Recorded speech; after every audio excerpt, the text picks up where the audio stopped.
I felt the ground shake a while ago. I'll take that as a sign you've got the job done. Let's press on, shall we? As I was telling you before, I want Mr. House out of the picture. You have an interest in his death, too. If he knows that you destroyed his gadgets beneath the fort, he will strike back.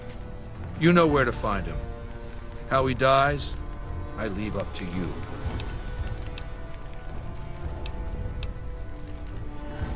What did you want to know? My Praetorians embody the martial ideals of my legion. Each one of them has done enough conquering and killing to deserve the rank of Centurion. Instead, I invited them to join my guard. So the invitee chooses whichever current guard he thinks is weakest and challenges him. The fight is to the death. It keeps them from getting complacent. Lucius has been the head of my guard for 5 years now. He was a subordinate guard for 8 before that. No invitee has dared to challenge him yet. Maybe it's an issue of respect. He is getting on in years. What else did you want to know? Vulpes is the best of my Frumentari, a remarkable individual from an unremarkable tribe south of the Utah. He was brought into the Legion as a boy, survived training, fought well enough as a legionary to be promoted to the rank of Decanus. Then in battle against an unimportant tribe, he broke ranks and led his contubernium through a hole in their defenses to capture its chieftain. Well, his Centurion wanted him crucified for disobedience, so I made him a Frumentari. Whatever I require, infiltration, assassination, dramatic atrocities to break the spirit of the enemy, etc. They're mentally flexible. They operate behind enemy lines for extended periods, imitating the enemy's customs without becoming sullied. In all these things, Vulpes is a master. What else did you want to know?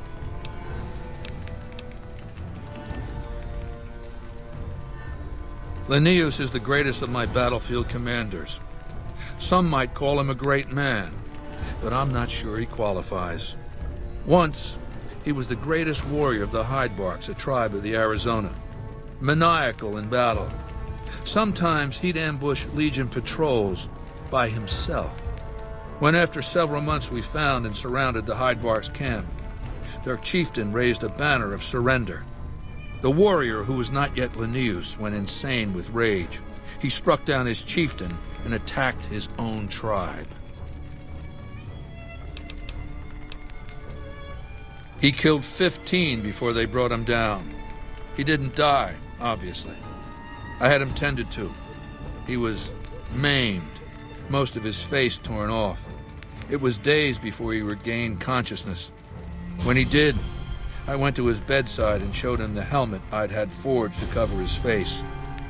I said he could have it if he'd fight for me. He accepted, on condition that he be allowed to kill the surviving males of his tribe. I said, make it the adult males, and you have a deal. Linnaeus is savage. Savagely loyal, too, but only to me. He has no love for my legion. But this has its uses. He has no attachment to his men, no compunction about battlefield losses. All he cares about is destroying the enemy.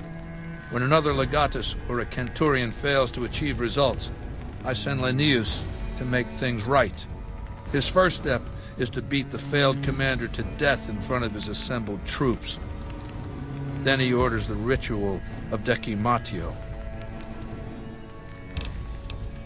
It means decimation, but in ancient Rome the word had a very specific meaning, a punishment for cowardice. The legionaries are lined up in ranks. Every 10th man steps forward and is beaten to death by his brothers. It instills a certain robust obedience.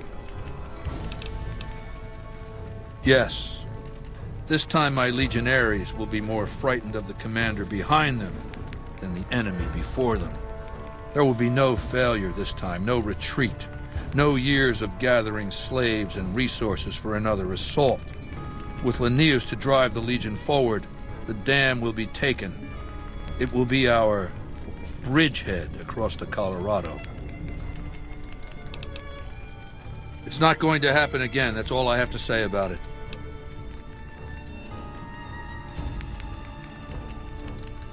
And I've heard it's a bad idea to tempt the wrath of Caesar. Change the subject. What else did you want to know? Do you want my opinion as a former citizen or future conqueror? Actually, my opinion's the same either way. As a young man, I was taught to venerate President Tandy of Shady Sands, the founding mother of the new California Republic. Did you know her presidency lasted 52 years? And that her father, Aradesh, was the Republic's first president? Does that sound like a democracy to you? Or a hereditary dictatorship? Because the council didn't dare oppose her. She was too popular. She had the people's love. So things ran smoothly, more or less. And as soon as she was gone, as soon as there really could be democracy, what happened then?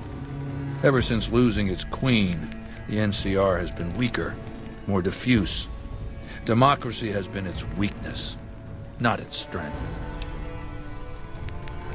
Greed runs rampant.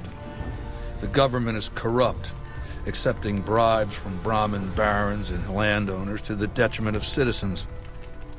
The NCR is a loose conglomerate of individuals looking out for themselves. It's lost virtue. No one cares about the collective, the greater good. It's not built to last. I'm just hastening the inevitable. Of course, the most powerful my legion has faced. Also the first to which I am ideologically opposed. Until now, every tribe I've conquered has been so backwards and stunted, enslavement has been a gift bestowed upon them. My conquest of the Mojave will be a glorious triumph, marking the transition of the Legion from a basically nomadic tribe to a genuine empire.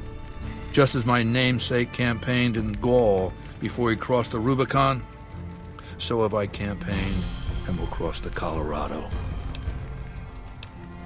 What else did you want to know?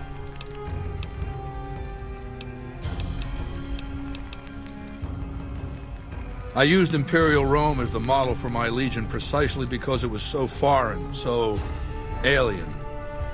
I'd seen what had become of the NCR's attempts to emulate the culture of pre-war America, the infighting, the corruption. Rome was a highly militarized autocracy that effectively integrated the foreign cultures it conquered. It dedicated its citizens to something higher than themselves, to the idea of Rome itself. In Rome, I found a template for a society equal to the challenges of the post-apocalyptic world, a society that could and would survive, a society that could prevent mankind from fracturing and destroying itself in this new world by establishing a new Pax Romana. It means a nationalist, imperialist, totalitarian, homogenous culture that obliterates the identity of every group it conquers. Long-term stability at all cost. The individual has no value beyond his utility to the state, whether as an instrument of war or production. No, I'll destroy it because it's inevitable that it be destroyed. It's Hegelian dialectics, not personal animosity. How do I put this basically enough? It's a philosophical theory, the kind you might encounter if you took time to read some books. The fundamental premise is to envision history as a sequence of dialectical conflicts. Each dialectic begins with a proposition, a thesis, which inherently contains or creates its opposite, an antithesis. Thesis and antithesis. The conflict is inevitable, but the resolution of the conflict yields something new, a synthesis, eliminating the flaws in each, leaving behind common elements and ideas. The bombs wiped the slate clean. Human civilization descended to a level of ignorance that effectively set our cultural progress back to zero. The NCR has all the problems of the ancient Roman Republic. Extreme bureaucracy, corruption, extensive senatorial infighting. Just as with the ancient Republic, it is natural that a military force should conquer and transform the NCR into a military dictatorship. Thesis and antithesis. The Colorado River is my Rubicon. The NCR Council will be eradicated, but the new synthesis will change the Legion as well, from a basically nomadic army to a standing military force that protects its citizens and the power of its dictator. What else did you want to know? I know he's a coward, hiding behind an army of robots ensconced in that tower of his like a wizard in one of those Grognak comic books. Some say he's a man, others a machine. I don't care. He's in the way. What else did you want to know? It's called an autodoc.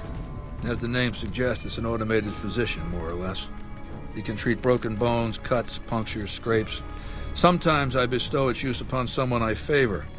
Makes for a powerful gift in a culture that forbids painkillers and is largely ignorant of medical science.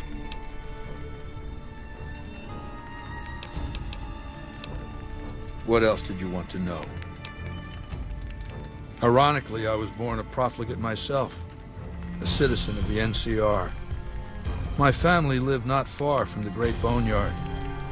After raiders killed my father, my mother sought the followers' protection. I was 2 years old. She found work at their library, cooking and cleaning. I learned how to read, and soon I was taking courses, free of charge. Oh yes, raised in that tradition. And the teaching stuck. I was taught it was my responsibility to bring the torch of knowledge to the waste. I may have taken the torch part more literally than they intended. When I was 20, the followers sent me east to Grand Canyon. It was my first expedition, just me and a physician named Calhoun. As an anthropologist and linguist, my assignment was to learn the dialects of the Grand Canyon tribes. What a fucking waste of time. If you think it's worthwhile to make smart people learn how to talk like backward savages, you're a follower of the apocalypse, or an idiot. Anyway, we met up with a Mormon missionary who already knew a bunch of dialects, Joshua Graham. He was supposed to teach me, but before that went too far, the Blackfoot tribe captured us to hold us for ransom. They were a backward bunch, but the real problem was they didn't know how to fight. The Blackfoot were at war with 7 other tribes, each just as pissant as they were. But outnumbered like that, they weren't going to last long. It's one thing to be taken hostage, another to be lashed to a sinking ship. So over Calhoun's objections, I decided to take certain steps. I taught them how to use the guns they already had, how to strip and clean them, how to breathe when pulling a trigger, how to reload ammunition. They looked at me like I was some kind of a sorcerer. So I taught them how to make explosives and started drilling them on small unit tactics. If there's anything I learned as a follower of the apocalypse, it's that there's a lot of good information in old books. Divide et impera, divide and conquer. I led the Blackfoot against the Ridgers, their weakest enemy. When they refused to surrender, I ordered every man, woman, and child killed. When next we surrounded the Kaibabs, and they likewise refused, I took one of their envoys to the Ridgers' village and showed him the corpse piles. This was new for the tribes, you see. They played at war, raiding each other, a little rape and pillage here, a little ransoming there. I showed them total warfare. Like I said, there's a lot you can learn from old books. Kaibabs joined me, and the Fredonians after that. All the pissant tribes with names that should be forgotten. I knew from the start I'd need to eradicate this plague of tribal identities, replacing them with a monolithic culture, a uniform identity. So that's what I did. once my confederation of tribes was large enough.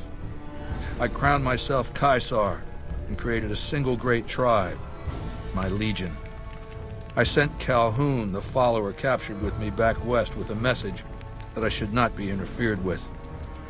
Joshua Graham, the Mormon interpreter, stayed with me and served as my first legatus. That's right. Decades of warfare, absorbing lesser tribes, gathering power, forging the dross into a vast, razor-sharp scythe. My legion's expansion has never ceased. Much of the Utah and Colorado and all of Arizona and New Mexico are mine. We have cities of our own, but nothing compared to Vegas. Finally, my legion will have its Rome. What else did you want to know? I've analyzed the region's tribe to determine how they might be useful. I may tell you more at a later time, if it suits me. What else, then? Good. Don't know what kind of security he has inside the Lucky 38, but if you can find a way of catching him off guard, do so.